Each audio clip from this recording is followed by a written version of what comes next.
Sem orçamento, teremos crise política e económica, já avisou Marcelo. Para já, a 2 semanas da entrega do orçamento do Estado, temos trocas de acusações e reuniões às escondidas. Estes e outros temas estarão em análise no episódio 152 de Maquiavel para Principiantes, um podcast do Jornal Económico da autoria do especialista em comunicação, Rui Calafate. Olá, Rui, muito bom dia. Estamos aqui a pouco tempo da entrega do Orçamento do Estado, para já com trocas de acusações e com Marcelo a dramatizar o discurso. Olá, Zé Carlos, bom dia a todos.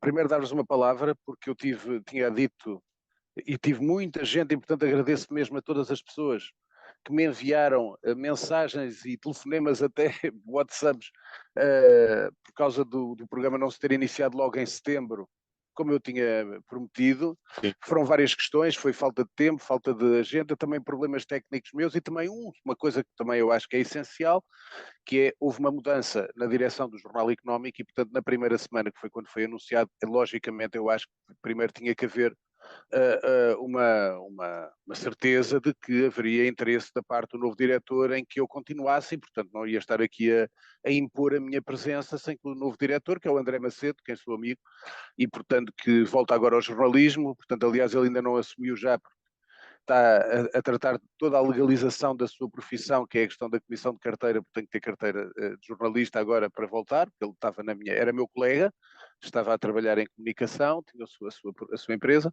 e portanto é um grande salto. O André é uma pessoa que tem um excelente currículo na comunicação social, eu dou-me bastante bem com o André, desejo felicidades ao Filipe Alves, que foi quem me convidou para o Jornal Económico e para este podcast, para o Diário de Notícias. Veio o André, como se diz na gíria, toda a gente sabe, rei morto, rei posto, e portanto boa sorte para boa sorte para quem vem. Tem um excelente currículo, passou pelo Diário de Notícias, também pela direção do Diário de Notícias, passou pelo I, passou pelo Record, há muitos anos ele começou até a sua carreira no Record, e portanto damos bem, e queria já anunciar, já disse aqui ao Zé Carlos, que em breve, portanto a partir do momento em que ele possa, será meu convidado naturalmente aqui do Maquiavel para Principiantes, uma vez que iremos manter esta excelente relação que eu tenho com toda a equipa, não só com o diretor, que era o Filipe Alves, mas com a administração, com o Tinit, quem sou amigo, com o seu CEO, com o José Carlos Lourenço, que é uma das pessoas que mais sabe de mídia em Portugal, com quem tenho excelente relação, e portanto, naturalmente, tenho todo o gosto em colaborar no Jornal Económico durante o tempo em que entenderem que eu sou útil. Agora para a parte que interessa. Ora bem, a parte do Orçamento de Estado, vamos lá começar por isto. Bem, isto é um bocadinho ridículo, tem sido risível. Eu acho que os portugueses já estão cansados. E até se nota nisso na parte que, nas audiências televisivas, quando foi os fogos fantásticos, quando voltaram as questões dos orçamentos de Estado e tal, as audiências caem. As pessoas não estão para este espetáculo, sinceramente. Querem que se resolva. E em vez de andar nestes bailinhos da Madeira, que é eu estou disponível, depois não estou, o outro quer. A verdade é esta, e eu já fui muito clarinho nisso. É assim, se nós estamos a falar em negociação do Orçamento de Estado, logicamente, quando há uma negociação, seja entre quem for, em qualquer área da vida, os dois têm que ceder. Como eu disse na segunda-feira, em primeira mão, depois foi capa do jornal na terça, eu disse em primeira mão na CNN, porque estava bem informado, que o governo está disponível até a ceder no IRS jovem e no IRC. Foi capa do Correio da Manhã no dia a seguir. Eu disse isto às 7 da tarde, estava bem informado. Portanto, o que é que isto quer dizer? Do lado do governo, manifesta evidência de que quer ceder alguma coisa. Do outro lado, do PS, o que é que nós temos ouvido até agora? É quase uma posição de intransigência e inflexibilidade de Pedro Nuno Santos. Portanto, quem está a dificultar neste momento a questão dessa negociação até é o próprio Pedro Nuno Santos, até no calendário das reuniões. Porque o governo colocou à escolha de Pedro Nuno Santos, à exceção de quarta e quinta, portanto, de hoje e de amanhã, estamos a gravar hoje, quarta-feira de manhã, à exceção de quarta e quinta, que o primeiro-ministro está nos Estados Unidos, desde domingo até sexta, Pedro Nuno Santos podia escolher o dia que quisesse. E escolheu sexta. Também disse eu em primeira mão na segunda-feira. Bom, o que é que disse na CNN? Ora bem, o que é que eu quero dizer com isto? É que as pessoas têm que ceder, os dois têm que ceder. Tem que haver algum juízo e tem que se dizer também uma palavra. Marcelo dramatizou e bem, porque Marcelo estava Marcelo sabe muito de política e ele estava a suspeitar, que é aquilo que eu também suspeito, que era assim que o PS estava a pensar desta maneira. Bem, o Marcelo, a premissa deles era a seguinte: o Marcelo não pode mais dissolver, porque senão está sempre a dissolver, e como eu criei o nome que até o Luís Paixão Martins citou no canal Now, é o dissolvente. E, portanto, ficava na história como o dissolvente. E, portanto, o PS e Pedro Nuno Santos julgou que Marcelo não ia dissolver mais. E que, portanto, poderia haver duodécimo. O que é que significa duodécimos? Tu sabes, não vale a parte explicar a parte financeira, mas há uma coisa que é a parte política, é que um governo em duodécimos está diminuído politicamente. É verdade, tem muito menos margem de atuação. E, portanto, o que é que era? O PS era magnífico, ia a votos, não ia a votos, aguentava um PM fragilizado e estávamos em duodécimos até ao dia em que desse mais jeito ao PS ser poder e poder ir a votos mais fresco. Marcelo Rebelo de Sousa anteviu isso, colocou na Correio da Manhã na semana passada uma notícia a dizer sem aprovação do orçamento há eleições. E acabou a conversa e, portanto, tem que ceder. Senão podia cairmos no ridículo, não é do ridículo, mas podíamos cair no ridículo, quase, até se pode dizer, em que quase o adulto da sala seria o André Ventura. Imagina que o Pedro Nuno Santos chumba o orçamento, como as franjas de esquerda do partido pedem e toda aquela frente de esquerda, Bloco de Esquerda, Livre e PCP. Agora imagina que a única solução para a aprovação do orçamento, para evitar uma dramatização e para que houvesse desenvolvimento do país, aplicação do PRR, chegasse André Ventura e dissesse assim: olha, meus amigos, vocês não se souberam entender, só há estabilidade no país graças ao Chega. E nós vamos viabilizar o orçamento. Imaginem acontecer isto. Pode acontecer. E portanto estamos aqui a fabular, mas pode acontecer. Imaginem o que era isto. Quem é que saía vitorioso disto? Era Pedro Nuno Santos, completamente derrotado, porque queria chumbar o orçamento e, portanto, levava para a instabilidade. E, portanto, o tipo sério era o André Ventura. Ainda ganhava mais. Isto portanto, o que é que eu quero dizer? É que a clareza estratégica do PS é que eles ainda não perceberam, se calhar, levaram muito a peito terem ganho as eleições europeias e estarem na última sondagem que saiu 4 pontos à frente do PSD, fez a sondagem da Intercâmbio. Se calhar acham que vão ganhar eleições e depois fazem não com maioria, naturalmente, mas depois fazem uma geringonça. Se calhar é isso. Portanto, eu acho que é tempo, de facto, das pessoas acalmarem. As pessoas estão cansadas desta conversa, negociar. E sobre a questão do secretismo, vamos lá. Eu fiz um desafio na segunda-feira na CNN. Foi um programa, se quiserem, puxem para trás e vejam que valeu a pena. Eu fiz um desafio. Fiz um desafio a António Costa, primeiro-ministro, e ao atual primeiro-ministro Luís Montenegro, no tempo em que era líder da oposição. Quantas vezes foi a Belém chamado pelo primeiro-ministro o líder da oposição de maneira discreta e não secreta para tratar de assuntos do país? Isto tem que acontecer. Tem que haver elevação, tem que haver respeito entre o líder do governo e o líder da oposição. Portanto, e depois o primeiro-ministro pode reunir com quem quiser e não tem que chamar a imprensa. Portanto, isto não houve secretismo nenhum. Aliás, foi lá, se fosse só o Chega, até podia ser uma coisa secreta, mas foi o Chega e a Iniciativa Liberal. Agora, ainda te faço outra pergunta. E quantas vezes, desde que Luís Montenegro é primeiro-ministro, é verdade ou será mentira que me desmita alguém do PS que esteja a ouvir, que Pedro Nuno Santos já lá foi a São Bento e também ninguém anunciou nada? Não foi para negociar, para conversar. Há coisas que têm que ser conversadas. Tem questões, olha, vou dar um exemplo. Procurador-Geral da República, se calhar o Primeiro-Ministro deu asa, pelo menos, a ouvir a opinião do líder da oposição. Como tantas vezes António Costa fez ao líder da oposição em outras circunstâncias. Portanto, esta questão do secretismo é tipicamente conversa do Pedro Nuno Santos para dizer que não é agora quer ser o conversador preferencial. Diz que não é preferencial porque teve reuniões secretas. Então agora quer ser preferencial. Então afirme-se. Portanto, tem que se afirmar Pedro Nuno Santos naquilo que quer fazer, e julgo que neste momento todos os portugueses querem que haja alguma cedência, nomeadamente isso tem que ser a verdade. A pessoa que mais tem motivado a este acordo tem sido Marcelo Rebelo de Sousa. Agora, curiosamente, e passando ao segundo tema, porque tem a ver com este, por isso é que o escolhi, Claro. é que nos Açores, portanto, o PS e o Chega querem aprovar os dois o orçamento do governo do PSD, do José Manuel Bolieiro. E, portanto, o que é curioso é que agora nos Açores é exatamente ao contrário. Toda a gente sabe aquelas conversas da autonomia regional. Mas é que nos Açores é esta questão, os dois aprovar. Mais, eu ainda quero relembrar outro casinho que ninguém, não sei o que é em Portugal. ABC, jornal ABC espanhol. Qual era o problema em Espanha e Madrid? É um bocadinho como aqui Luís Montenegro. Isto é, Luís Montenegro parece quase que o PS quer impor no orçamento para lá do IRS jovem e do IRC algumas medidas. Já disse isso, foi notícia do jornal e, portanto, fonte credível. Quer impor outras medidas no orçamento. E, portanto, parece quase que o PS quer governar sem ter ganho eleições. Ora bem, em Madrid, notícia do ABC da semana passada, guardei aqui, tenho aqui, chama-se a Fórmula de Madrid, a líder Ayuso, que é uma das políticas como da moda, a Isabel Dias Ayuso, líder, a presidente da Comunidade de Madrid,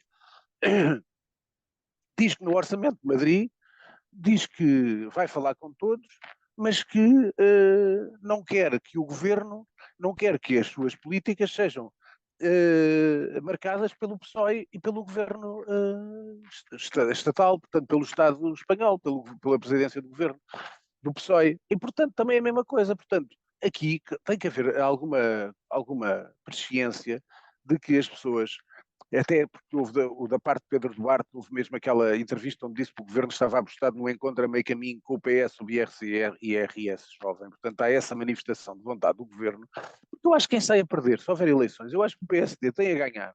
E acho que o PS tem a perder. Portanto, eu acho que era preciso algum juízo e, se calhar, o líder do PS dos Açores, que é exatamente o Francisco César, filho do Carlos César, que está aberto a negociar essa aprovação do orçamento, até porque tem uma relação espetacular, excelente com o Pedro Nuno Santos, acho que deviam ter uma conversa aos dois. Para perceber, pelo menos uma coerência de estratégia no que diz respeito a orçamentos, neste caso no país do Estado, e orçamento regional no caso dos Açores.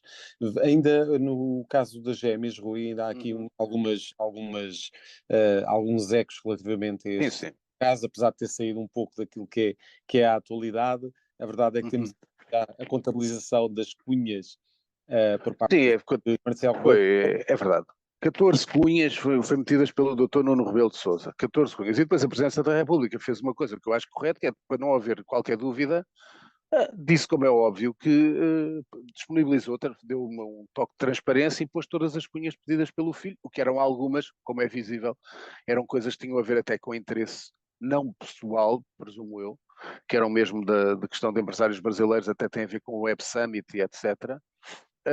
Mas pronto, foi publicado. O que é mais destacar, que eu acho que agora, ao fim e ao cabo, nós chegamos à meta e sabe-se tudo, é que de facto houve os dois polos, as dois grandes responsáveis pelo caso das gêmeas, são duas pessoas. É Nuno Rebelo de Sousa, que ainda estamos para saber quanto é que ganhou, e já lá vamos tratar desse assunto, quanto é que ganhou se meteu o cunho ou não a troco de dinheiro, e não só por uma questão de filantropia com as gêmeas, e o outro, desculpem o termo, que é o mais papista que o Papa, foi Lacerda Salles. Portanto, como eu expliquei, exatamente na segunda-feira, na CNN, mas que convém dizer aqui com mais tempo, é que isso foi em 2019. 2019 era o tempo do colinho de Marcelo ao governo. Viviam na paz dos anjos. E, portanto, tudo o que parecia que Marcelo, para agradar a Marcelo, fazia-se tudo à vontade do freguês. E já temos Só que, às vários. vezes, o freguês não tinha nada a ver com o assunto. O bom exemplo, aquele secretário de Estado, Hugo Mendes, que Uhum. andou a pedir à administração da TAP uma viagem para Marcelo Rebelo de Sousa, especial na TAP, depois se apanhou na CPI da TAP, e que Marcelo nem sabia de nada, e o próprio António Costa disse que se soubesse de imediato, se soubesse daquele espetáculo dado por esse secretário de Estado de documentos, que hoje em dia é um dos conselheiros principais de Pedro Nuno Santos. É importante que as pessoas saibam isso. Que António Costa tinha dito logo que dava ordem de demissão a esse secretário de Estado, e o outro caso foi o Lacerda Salles, porque é óbvio que a secretária, ao demolir Lacerda Salles no Parlamento, esta senhora secretária, alguma vez acreditava alguém em Portugal, decente, racional, acredita que a secretária se põe a mandar, que é ela que manda no Ministério e começa a mandar, a pedir consultas para o Hospital de Santa Maria? Então não faria com o consentimento de Lacerda Salles, sobretudo depois da figura de banana que fez, que é assumir que de facto recebeu o Nuno Rebelo de Sousa, e quando no Parlamento lhe perguntaram, mas desculpe lá, foi recebido o Nuno Rebelo de Sousa a troco de quê? A troco de apresentação de cumprimentos. Portanto, isto está tudo dito. Portanto, era o filho do Sr. Presidente da República, como o outro andava envolvido nisto, na questão das cunhas, e, portanto, o Lacerda Salles, para agradar ao filho do Presidente da República, recebeu logo o doutor Nuno Rebelo de Sousa, como se agora o José Carlos Lourinho ou eu, tu façam-me, olha, Lacerda, eu quero-lhe apresentar aí cumprimentos, recebe-me aí. Sim, sim, venha cá para me apresentar cumprimentos, venha você e traga a charanga toda. Traga a charanga toda, estás a perceber? Tragam todos, olha, traga o bairro atrás para me apresentar cumprimentos, como se isto fosse possível. Portanto, toda a gente sabe que foi este senhor que foi mais papista do Papa para agradar o Marcelo, esteve lá a receber isto e depois foi ele que deu ordens para marcar as consultas. Ele até pode dizer o contrário, mas pelo testemunho demolidor da senhora secretária dele, que ele é, e mais, António Costa depois mata-o a seguir. Quando António Costa, no depoimento escrito, diz Primeiro não tem nada a ver com o assunto, já se sabia. Mas depois de dizer que uma secretária se age mal, o responsável pelas ações e omissões do staff é quem lidera o staff. Quem lidera o staff é o secretário de Estado, como é óbvio. Portanto, o próprio António Costa espetou o último ferro em em Lacerda Salles. Lacerda Salles. E nos próximos programas de Maquiavel para principiantes vamos, de certeza, falar muitas vezes deste tema. A Santa Casa da Misericórdia de Lisboa aqui vais abordar a questão da Santa Casa em dois vetores. Portanto, a CPI, que já foi constituída, Sem dúvida. de inquérito, mas também o É plano rápido. de proteção que aí vem. É. São dois temas rápidos agora e o último também muito rápido, só para dar uma nota. É nacional. Relativamente à Santa Casa, portanto, que vai acontecer agora a Comissão Parlamentar de Inquérito, já está feita, é o Tiago Barbosa Ribeiro, que é o líder da Comissão Parlamentar de Inquérito, o Presidente da Comissão, em que vai ser tudo estudado a partir do tempo desde Pedro Santana Lopes para cá. Peço desculpa. Depois, o plano de reestruturação da Santa Casa, já se disse, que é uma coisa que eu acho curiosa, a grande reestruturação é meter na reforma 200 pessoas. Das 6.000 pessoas que têm lá, portanto, acho que não há assim uma grande mudança. Uhum. Segundo, a questão da alienação do património, que já muitas, sei eu, que jornalistas já perguntaram quais é que eram os imóveis e terrenos que iam ser alienados pela Santa Casa, e até agora a mesa da Santa Casa recusa-se a responder e diz que é responsabilidade própria. Depois, há uma pergunta que ainda ninguém fez, relativamente exatamente ao Dr. Nuno Rebelo de Sousa. Uma das coisas que vai estar em cima da mesa, naturalmente, na Comissão Parlamentar de Inquérito, é o estrondoso fracasso do negócio do Brasil, que custou 50 milhões à Santa Casa. A pergunta que eu deixo com muita antecipação, se calhar sabendo a resposta e sendo uma pergunta de retórica, mas não me cabe a mim dizer aquilo que já sei, vou deixar-lhes a surpresa para depois daqui a uns tempos dizerem assim, olha, o Rui já sabia daquilo, porque eu já sei mesmo. A pergunta que alguém irá fazer terá que ser a óbvia. É se Nuno Rebelo de Sousa recebeu diretamente algum dinheiro da Santa Casa para trabalhar nesse processo onde foi envolvido, toda a gente sabe, é notícia do jornal, portanto, mais este pequeno coisa. E se a sua mulher, Juliana Drummond, também recebeu alguma coisa deste negócio da Santa Casa da Misericórdia. Portanto, eu estou aqui a perguntar, que alguém há de perguntar na CPI, mas eu sabendo já o que é, e se calhar até sei algumas coisas mais, que Nuno Rebelo de Sousa faça a pergunta, não estou a dizer que não estou a afirmar rigorosamente nada, estou só a dizer que alguém tem que perguntar, porque ainda não perguntaram se Nuno Rebelo de Sousa recebeu diretamente alguma verba da Santa Casa da Misericórdia para intermediar alguma coisa de negócio no Brasil e se a sua esposa Juliana Drummond se recebeu também alguma coisa, é uma daquelas coisas que eu deixo, é um gato escondido com o rabo de fora, mas deixo a pergunta, fica aqui em primeira mão, uma vez que ainda ninguém a fez. E, novamente, o filho de Marcelo Rebelo de Sousa colocado aqui em dois temas seguidos, de facto, isto é que é... E deixo-te uma nota, no final da gravação, portanto, no final da gravação, quando não estivermos a gravar, eu vou-te dizer aquilo que sei e depois tu ficas como fiel depositário daquilo que eu disse, quando for as coisas, ok? Bom. Depois, para terminar, nacional, se manifesto pela eutanásia, é o seguinte, houve dois manifestos pela eutanásia, um contra e outro a favor. O contra junta mais à direita, é pessoas mais conservadoras, do Chega, etc. E outro foi quem teve a iniciativa de andar a contatar pessoas, foi o ex-deputado do PSD, que é uma pessoa que eu estimo bastante e tem um excelente político, é o André Coelho Lima. Só para dizer às pessoas que eu, relativamente à eutanásia, a minha posição tem muito a ver, e eu considero isso, primeiro, a minha posição é sempre liberal, acho que as pessoas devem ter o direito completo de decidir também pela sua vida, portanto, naturalmente isso abre a porta a que eu seja defensor da própria eutanásia e, sobretudo, as pessoas só dão valor mais à eutanásia quando sentirem alguém da família a passar pelo sofrimento, sabendo que tem uma morte dolorosa durante um grande período de sofrimento e ver a família toda a sofrer e ver uma pessoa a deteriorar-se fisicamente, a debilitar-se todos os dias e quando as pessoas virem isso, talvez as pessoas percebam que há casos em que, de facto, a eutanásia deve estar na mão de quem pode decidir conscientemente, naturalmente, desde que esteja bem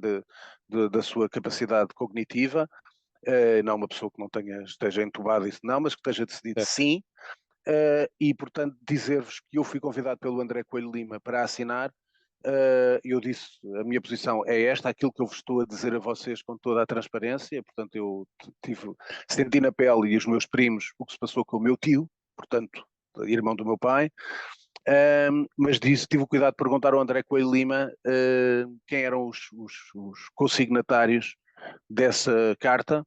Ele teve o cuidado teve a educação de me enviar uma série de nomes que estavam lá. Quando eu vi os nomes da carta, eu disse que não gosto de alinhar com o politicamente correto. E, portanto, acho que não tenho que estar ali a assinar quase com tudo o que era o plantel, excluindo o Francisco Pinto de Balsemão, tudo o que era o plantel do politicamente correto estava lá. E, portanto, eu como não alinho com o politicamente correto, e se há coisa que cada vez mais me repugna é o politicamente correto e aquela agência, aquela agenda do wokeismo e não sei o que mais, que eu sou uma pessoa racional dada de extremismos, como vocês sabem, quem me está aqui a ouvir e quem me acompanha, e portanto, quando vi uma série de figurinhas que lá estavam, decidi, André, muito obrigado pelo convite e pela lembrança, estarei solidário com a causa, mas não vou assinar. Fica esta informação para vós. Rui, passando aqui para os temas internacionais, e estivemos aqui algum tempo ausentes, entretanto aconteceu Sim, muita coisa. sim. A campanha presidencial nos Estados Unidos está Sem dúvida. em plena ebulição, com o debate, com a entrevista a Kamala Harris também, vários temas aqui interessantes que tu vais colocar em cima da mesa relativamente Sim, sim. o grande ponto de interrogação relativamente a quem será o próximo presidente dos Estados Unidos e que Sendo que, até impor a sua agenda, não é? Sendo até deixar aqui só o teaser de poucos minutos, que o tema a seguir eu acho que é mais substancial, que é o da imigração na Europa. Mas vou falar sobre os Estados Unidos. Primeira coisa, já ninguém se lembra. Lembram-se que a entrevista da Kamala Harris, a primeira entrevista que ela dá, vai acompanhada do seu vice-presidente. Toda a gente achou muito bem, eu acho muito mal. É um sinal enorme de fragilidade. Uma pessoa que é candidata a presidente e líder ser acompanhada parecia que precisava de um ajudante ali ao lado. E, portanto, péssimo sinal. Depois houve o debate, e o debate aí, Kamala Harris venceu clamorosamente o Donald Trump, apesar de Donald Trump dizer que ganhou e que não quer um novo debate e tal, mas a verdade é que ganhou e sobretudo viu-se logo nisso, porque Trump é um bulldozer em termos comunicacionais, é um tipo duro e, portanto, não conseguiu fazer de rolo compressor sobre Kamala Harris e, portanto, notou-se muito isso, que ele não conseguiu engrenar, falou da questão da imigração, já lá irei a seguir noutro tema, que é um tema importante para os Estados Unidos e para a Europa, já lá vou. Mas acho que ele de facto agora as sondagens, estou farto de dizer isto às pessoas, ainda antes de ir de férias. Primeiro, não são os europeus, não é o politicamente correto, não são os senhores comentadores, nem aqueles grandes colunistas do público que decidem a eleição dos Estados Unidos. Quem decide são os americanos. E, portanto, as últimas sondagens já dizem que Trump, efetivamente, já lidera, e até em vários daqueles swing states já lidera. Eu continuo a achar que, e definindo os dois candidatos, nós temos de facto do lado de Donald Trump, é efetivamente a disfuncionalidade e o antissistema, porque ele não é um homem de sistema. E do outro lado, temos o politicamente correto e o vácuo. Porque até agora nós não vimos a Kamala Harris ri-se imenso. A gente já sabe todos os problemas de Trump, eu não estou aqui a defender o Donald Trump. Estou a dizer é que nós já sabemos todos os problemas e às vezes a impreparação de Donald Trump. Mas desculpem lá, e a impreparação de Kamala Harris? O que é que ela disse até agora? Fez duas coisas para a classe média e para os jovens, sorri muito, levanta os braços. Desculpem lá, até agora zero. E sabem quem é que sabe muito dela? É o Joe Biden. Porquê que o Joe Biden nunca lhe deu espaço quando ela era vice-presidente? Porque sabe que ela é fraca. Aquilo foi só apenas um apoio, precisava de uma mulher negra, exatamente para a sua campanha. E, portanto, toda a gente sabe que na América há estes acordos. Agora, vou dizer uma coisa que o politicamente correto cá tiveram todos uma enorme. Esconderam tudo. Meus amigos, então quando nós temos um influencer, por isso é que eu continuo a dizer que eu acho que o Donald Trump pode ganhar as eleições, ao contrário de todo o que diz o politicamente correto e as sondagens da tanga. Depois, vemos àquilo que interessa. Quer dizer, a Direção Nacional do Teamsters, que é um sindicato com 6 milhões de sócios. E muito muito influente. 6 milhões. Com muitos sócios no estado da Pensilvânia, que é fundamental. E pela primeira vez desde Al Gore, portanto, lembram-se de Al Gore? Perdeu as eleições com George W. Bush em 2000. Desde 2000, portanto, passaram 24 anos e é a primeira vez que este influente sindicato dos Teamsters não apoia um candidato democrata. Claro, Donald Trump viu isso como um grande triunfo. Claro que é, naturalmente, e também tem a ver com algo. É que neste momento, como tu sabes, muito que estes trabalhadores, quem defende estes trabalhadores é a agenda exatamente anti-imigração. E, portanto, são muito mais próximos de J.D. Vance, até do que Donald Trump, e muito mais de J.D. Vance do que de Kamala Harris. E pela primeira vez, isto é um choque para o Partido Democrata, foi um choque para Kamala Harris. Este poderoso sindicato, dos mais poderosos sindicatos dos Estados Unidos, tem 6 milhões de filiados, importantíssimo na Pensilvânia e noutros também de alguns dos swing states, e que não apoia Kamala Harris. Portanto, cá, meus amigos, alguém falou disto, esqueceram-se todos, não dá jeito. Enfim.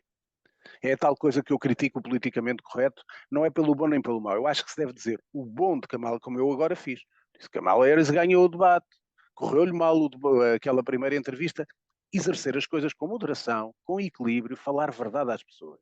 Depois, se é mais à esquerda, se é mais à direita, isso não tenho nada a ver com isso. Como toda a gente sabe, o meu partido é o Sporting Clube Portugal. O resto eu não tenho partidos. Eu falo ao centro moderado, sabendo o que é extremismos e vendo o que é que uns fazem bem e outros fazem mal. Faz muita falta aí a Portugal. Eu às vezes já disse na conferência que dei no Corte Inglês, agora há pouco tempo, sobre o meu livro, eu disse qualquer dia sou um animal em extinção, sou um dinossauro. Porque não há tipos equilibrados e racionais. Parece que têm que estar todos de um lado ou do outro. Não há ninguém no centro moderado, que é o que representa de facto a grande maioria das pessoas. Que a maior parte das pessoas é do centro moderado. São elas é que decidem as eleições. E, portanto, é este o meu espaço. No resto é preciso barulho, atrasadinhos mentais, politicamente correto, etc. Epá, não é o meu filme. Peço desculpa, quando quiserem, o meu lugar está sempre à disposição. Por último Pois, tema, a para trabalhar, é só uma curiosidade. Nós falamos muito de redes sociais, ainda agora era um dos temas que eu tinha guardados, mas temos pouco tempo, ficará para outro dia, também vai haver mais. Houve uma enorme série de multas das Big Tech, da Google, da Amazon, etc., que a União Europeia obrigou a pagar. Ora, o grande motivo de reuniões há muitos anos, nos anos 70, para lá dos produtos de beleza da Avon e não sei o que mais, era a Tupperware, eram as reuniões do Tupperware ao domingo. mítica, E portanto, míticas, e portanto, quando a Tupperware avança para a insolvência, é de facto um tempo que acaba, desculpem dizer isto. Agora, falta-me o tema mais importante, eu que só falei do Tupperware. Ora bem, eu tenho aqui, isto aqui são artigos que eu vou mostrando para o Zé, mas vou lendo. A primeira notícia não é de Portugal. É verdade, é Países Baixos lançam o regime de asilo mais restrito, jamais aprovado. Portanto, de quem? Liderança do partido Geert Wilders, extrema-direita. Portanto, anti-imigração, toda a gente, mas depois o tal politicamente correto diz sempre anti-imigração é muito mau, é populismo e não sei o que mais. Agora vamos aos populistas. Bom, olha aqui, notícia estrangeira não sei o que é em Portugal. Título, vou traduzir em português. Keir Starmer apoia, Keir Starmer, para quem não sabe, Partido Labour, esquerda, ganhou com maioria absoluta, Inglaterra, de esquerda.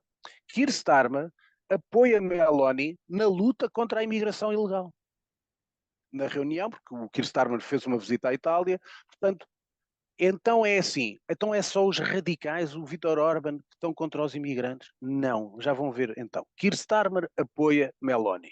Notícia internacional, não saiu em Portugal. Segundo, reparem nesta notícia para ti também. André, desculpa, André era o André Macedo, ainda não é. Repara lá, Zé. Título, Alemanha vigia a sua fronteira. Portanto, o que é que significa? O senhor Scholz, da notícia sim, esta do Expresso, agora, a outra não era, Scholz aperta imigração para sobreviver. E como sabem, ganhou até as eleições agora em Brandemburgo, onde podia ter perdido, porque exatamente reforçou o quê? Imigração. Quem é o Olaf Scholz? É um perigoso extremista? Não. É o líder do SPD, é o chanceler alemão e do SPD, Partido Social Democrata, à esquerda. Bom. Depois, uma aliança do Sul, José Núñez Feijó, líder do PP espanhol, aqui de braço dado, notícia de um jornal espanhol, do El Mundo no caso, de braço dado com quem? Com a Giorgia Meloni.